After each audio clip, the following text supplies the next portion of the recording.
Give me a little something. Say, between the rage and the wage of war inside of me, I know I'm Adonai Elohim's property.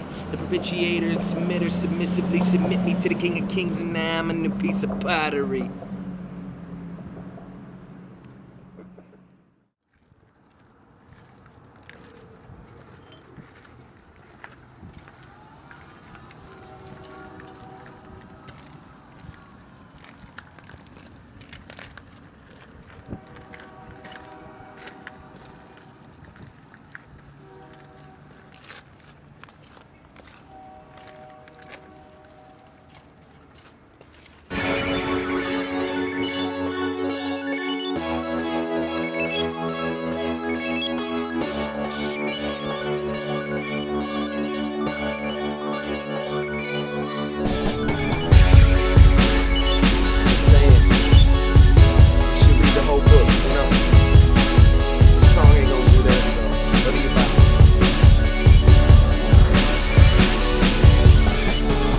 Say, tell me the gospel, and hands are raised. Average American Christian gets out of their seat. They start with the garden, how we felt it depraved, and there's a gap between us and God, and we need saved. And Christ got off the throne, came down and died, got up out the tomb, so now we're alive. But then they take their seat and crack a smile, as if they've told the completion of the gospel. But tell me what happened from the first to the second Adam. Is it just chapters thrown at us from a Gatling gun? Does it matter? Since we're prone to the latter, does it even factor? Are we slackers? Is there a table full of bread and we're just handing out crackers? I'm asked. Take a look at the book of Acts of the Apostles. The gospel is modeled in a situation that is hostile. Stephen stone cold with a message resting on stone is about to take a stone to the dome for the gospel that he stands on. And the gospel that he stands on starts with Abraham, moves through the covenants to the covenant lamb, deals with the prophecies. This is my point, man. If you're gonna preach the gospel, then preach the whole thing. Not a lot of people know the gospel message as a whole. We need to preach the gospel. We need to preach the gospel. We need to preach the gospel now. Let's start with In February of this year, 2012, I went down to visit my dad in Key West, Florida, where he lives, and I got a lot of good time with my family.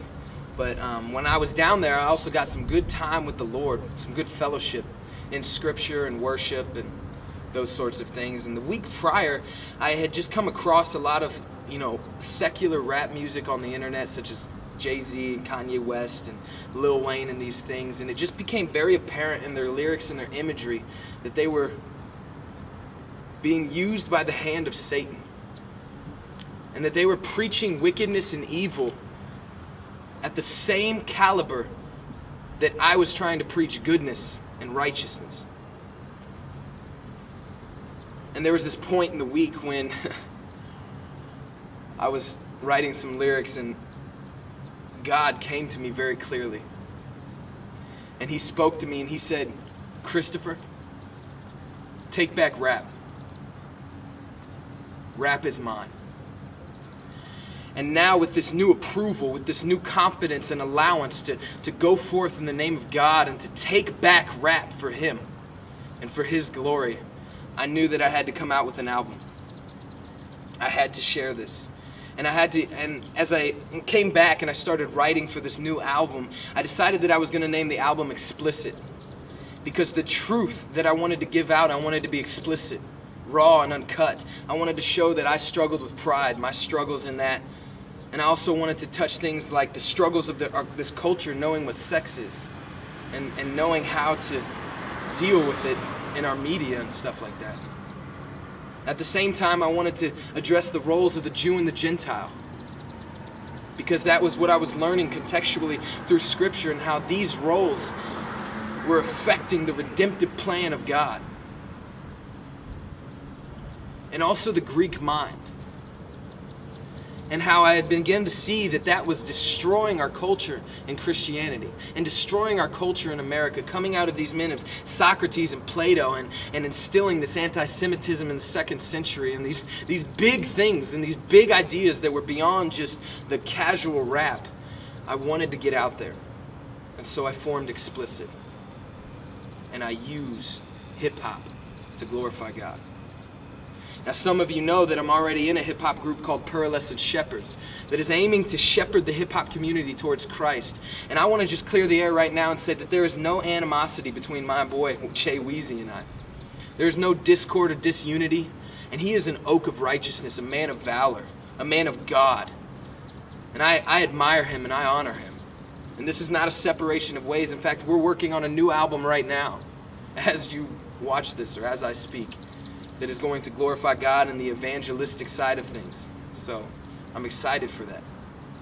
But as I was given this word directly, I knew that I had to give out an album directly. So I aimed for that with Explicit. I hope that Explicit touches your ears and touches your heart, and it plays the right chords, and that you start to begin to see truth, and you start to see and witness that rap is something that needs to be taken back for God.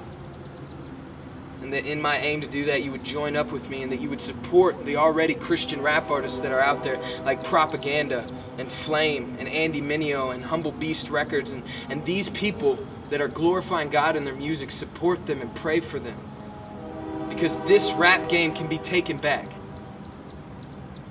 And so with that, my name is Hip Hop Theologian, and this is my album, Explicit.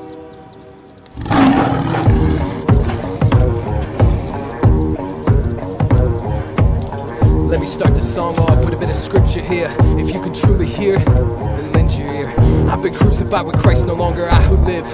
Jesus Christos is living in me, so the life I live is lived in faith. And for you to say, listen kid, I ain't afraid to face this.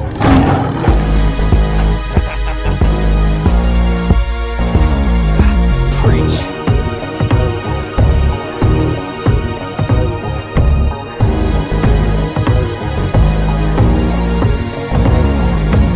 I'm taking back the ground that's been gained in Christ's name. For too long, this has been Satan's game. But now that's over with the power of Jehovah, not Hova, but hold up, he better watch the throne, bruh. Cause when Jesus steps off it, you know he won't pass over. Lamb turned lion, I'm warning you as a soldier. This side of the fence, we celebrate, he passed over. We own a Hezekiah, Josiah.